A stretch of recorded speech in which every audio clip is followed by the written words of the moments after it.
നമുക്ക് ഒരു Facebook post നോക്കാം. LDFിന്റെ കനകോലു എന്ന പേരിൽ അറിയപ്പെടുന്ന MV നികേഷ് കുമാർ കഴിഞ്ഞ ദിവസം ഫേസ്ബുക്കിൽ എഴുതിയ ഒരു കുറിപ്പാണ്. പോസ്റ്റ് ഇങ്ങനെയാണ്: കേരളത്തിലെ പത്രവായനക്കാർ ഞെട്ടണ്ട. ഇലക്ഷൻ വരുമ്പോൾ ഇങ്ങനെ കുറെ ജാക്കറ്റ് പരസ്യം വരും.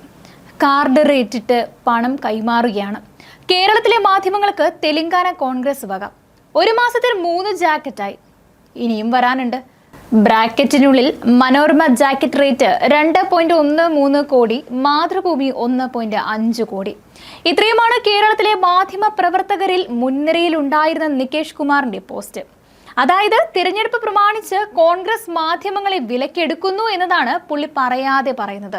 അതാണല്ലോ പരസ്യം നൽകുന്നതിനെ പണം കൈമാറുകയാണ് എന്ന് വിശേഷിപ്പിക്കുന്നതിലൂടെ അല്ലെങ്കിൽ ആരോപിക്കുന്നതിലൂടെ ഉദ്ദേശിക്കുന്നത്.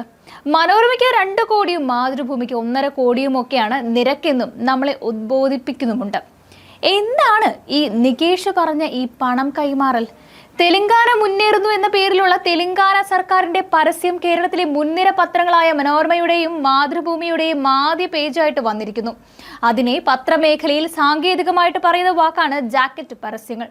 അതിന് കേരള സർക്കാരിനോ കേരള CPMനോ അതിന്റെ പ്രചരണത്തിന് കുബുദ്ധിയുമായിട്ട് നിറഞ്ഞു നിൽക്കുന്ന MV നികേഷ് കുമാറിനോ എന്താണ് പ്രശ്നം? ഒരു പരസ്യമല്ലേ? നിങ്ങൾക്ക് സംശയം തോന്നുന്നുണ്ടാവും അല്ലേ? എന്നാൽ പ്രശ്നവുമുണ്ട്. പരസ്യത്തിൽ തെലങ്കാന മുന്നേറുന്നു എന്ന പേരിൽ തെലങ്കാന സർക്കാർ മുന്നോട്ട് വെക്കുന്നത് പ്രധാനമായിട്ടും 2 കാര്യങ്ങളാണ്. ആദ്യത്തേത് യുവജനങ്ങളെ ശാക്തീകരിക്കുന്നു എന്ന തലക്കെട്ടുമായിട്ട് 20 ലക്ഷം പുതുതലമുറ ജോലികളെന്നും അതിൽ പ്രത്യേകമായിട്ട് നാട്ടിൽ തന്നെ ആഗോള അവസരങ്ങൾ എന്നുമാണ് പറയുന്നത്. അത് നമ്പർ 1 എന്ന് എല്ലായിടത്തും പരസ്യം ചെയ്യുന്ന കേരള സർക്കാരിന്റെ മുഖത്തേൽക്കുന്ന അടിയാണ്.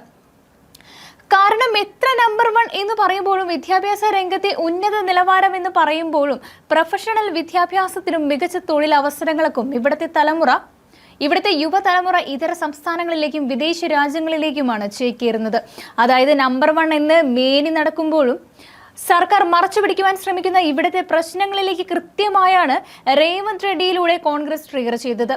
അതിനെ എതിർക്കുവാനോ വിമർശിക്കുവാനോ അതിൽ പറയുന്നത് ശരിയല്ല എന്ന് സ്ഥാപിക്കുവാനോ കഴിയാത്ത വിധം നിസ്സഹായമായതോടെയാണ് നികേഷ് അവസാനത്തെ അടവ് പുറത്തെടുത്തത്. പത്രങ്ങൾക്ക് പണം കൈമാറി കേരള സർക്കാരിനെതിരെ വാർത്തകൾ സൃഷ്ടിക്കുവാനുള്ള കൊട്ടേഷനാണ് ഇതെന്ന് ആരോപണം. ചർച്ച ആ രീതിയിലേക്ക് തിരിച്ചുവിട്ടാൽ മാധ്യമ ധാർമ്മികത, സത്യാനന്തര മാധ്യമ പ്രവർത്തനം എന്നൊക്കെ അടിച്ചുവിട്ട് വിഷയമാറ്റാമല്ലോ. എന്നാൽ ആ ശ്രമം അത്ര കണ്ട് ഫലിക്കുമോ എന്ന് കാത്തിരുന്ന് തന്നെ കാണണം. ഇനിയാണ് ഏറ്റവും വലിയ അടി എന്ന് പറയുന്നത്. ആദ്യ പരസ്യം യുവാക്കളുടെ കാര്യത്തിൽ കേരള സർക്കാരിന്റെ പരാജയമാണെങ്കിൽ അടുത്ത പരസ്യം ഇവിടുത്തെ സർക്കാർ പലപ്പോഴും ഉയർത്തിപ്പറയുന്ന സ്ത്രീപക്ഷ നിലപാടിനു മേലെയാണ് ആഘാതമേൽപ്പിക്കുന്നത്. പ്രതിമാസം 1000 രൂപ എന്ന് പ്രഖ്യാപിച്ച് ബീഹാർ മോഡലിൽ വോട്ട് പെട്ടിയിലാക്കാമെന്ന് കരുതി വലിയ പ്രചാരണ ആഘോഷങ്ങളാണ് സർക്കാർ നടത്തിയിരിക്കുന്നത്. എന്നാൽ തമിഴ്നാട്ടിൽ സ്റ്റാലിൻ 5000 രൂപ അക്കൗണ്ടിലേക്ക് ഇട്ടതോടെ ചെറിയൊരു പണിയായിരുന്നു. എങ്കിലും സംഖ്യാകക്ഷികളായതുകൊണ്ട് അക്കാര്യത്തിൽ പരസ്പര മത്സരമോ പഴിചാരലോ ഇല്ലാതെ മുന്നോട്ട് പോകാവുമായിരുന്ന സർക്കാർ PR പ്രവർത്തനങ്ങളെ ഒറ്റ പരസ്യം കൊണ്ട് നിസ്സാരമാക്കിയിരിക്കുകയാണ് രേവന്ത് റെഡ്ഡി. 1 കോടി സ്ത്രീകളെ കോടീശ്വരകളാക്കി മാറ്റുന്ന വഴിത്താറ എന്ന പേരിൽ 1 ലക്ഷം കോടി രൂപയുടെ പദ്ധതിയുടെ വിശദാംശങ്ങളാണ് തെലങ്കാന സർക്കാരിന്റെ പരസ്യങ്ങൾ വിശദീകരിക്കുന്നത്.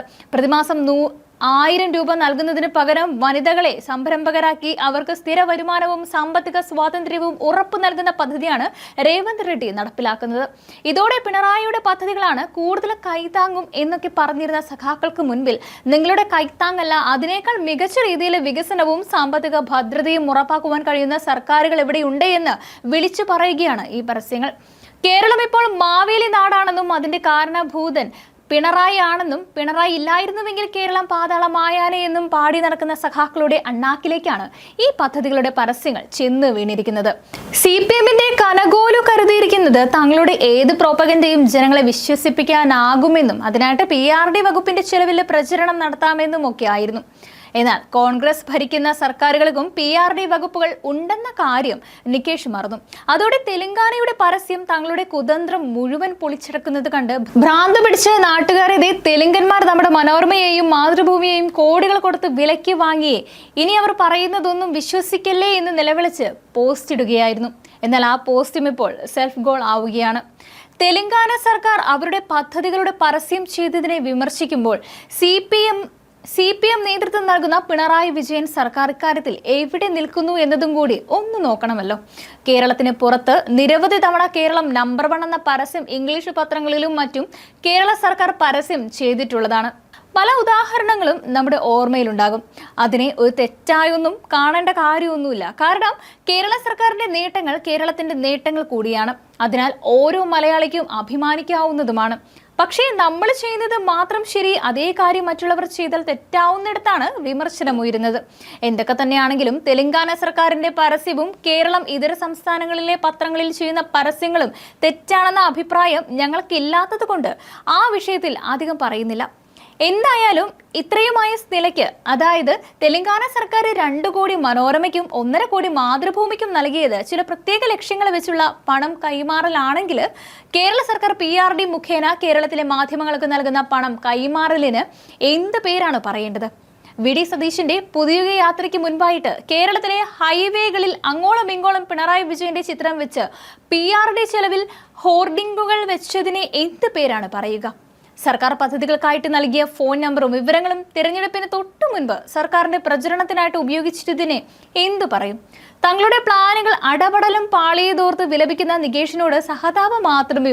എല്ലാ ബുദ്ധിയും തങ്ങൾക്ക് മാത്രമാണെന്നും മറ്റുള്ളവരെല്ലാം മണ്ടന്മാരാണെന്നുമുള്ള സഖാക്കളെ വിശ്വസിപ്പിച്ച ശേഷം ഇത്തരം തിരിച്ചടികൾ ഉണ്ടാകുമ്പോൾ കൂടുതൽ കുപ്രചാരണത്തിലേക്ക് പോവുക എന്നതല്ലാതെ മറ്റൊരു മാർഗമില്ലല്ലോ.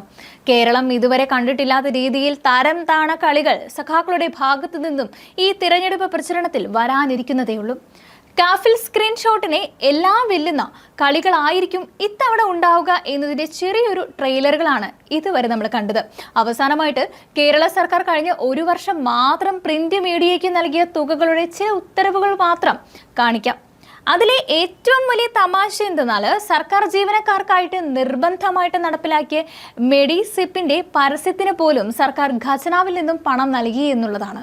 പൊതുപരസ്യം നൽകിയ പദ്ധതിയിലേക്ക് ആരെയും ചേർക്കാനോ ഉള്ളവർക്ക് ഒഴിഞ്ഞു പോകാനോ പറ്റാത്ത ആ പദ്ധതിക്ക് എന്ത് ആവശ്യത്തിനായിട്ടാണ് പരസ്യം നൽകിയത് എന്ന് ചോദിച്ചാൽ, ആ പരസ്യത്തിന്റെ ഉപഭോക്താവ് പൊതുജനങ്ങളോ ഇൻഷുറൻസ് കമ്പനിയോ അല്ല, മറിച്ച് പിണറായി വിജയൻ എന്ന ഒരാളുടെ കൃത്രിമ ഇമേജ് മാത്രമാണ് എന്നതാണ് ഉത്തരം. അങ്ങനെ പിണറായിയുടെ ഇല്ലാത്ത ഇമേജ് കെട്ടിപ്പടുത്താനായിട്ട് നമ്മുടെ നികുതി പണത്തിൽ നിന്നും പ്രിന്റ് മീഡിയയ്ക്ക് മാത്രം കഴിഞ്ഞ വർഷം നൽകിയ തുകകൾ കണ്ടോളൂ. വിഷ്വൽ മീഡിയയുടെ ഇതിനേക്കാൾ കൂടുതൽ വരുന്നതാണ്. അത് ഇതിൽ ഉൾപ്പെട്ടിട്ടില്ല എന്നതുകൂടി ഓർക്കേണ്ടതുണ്ട്.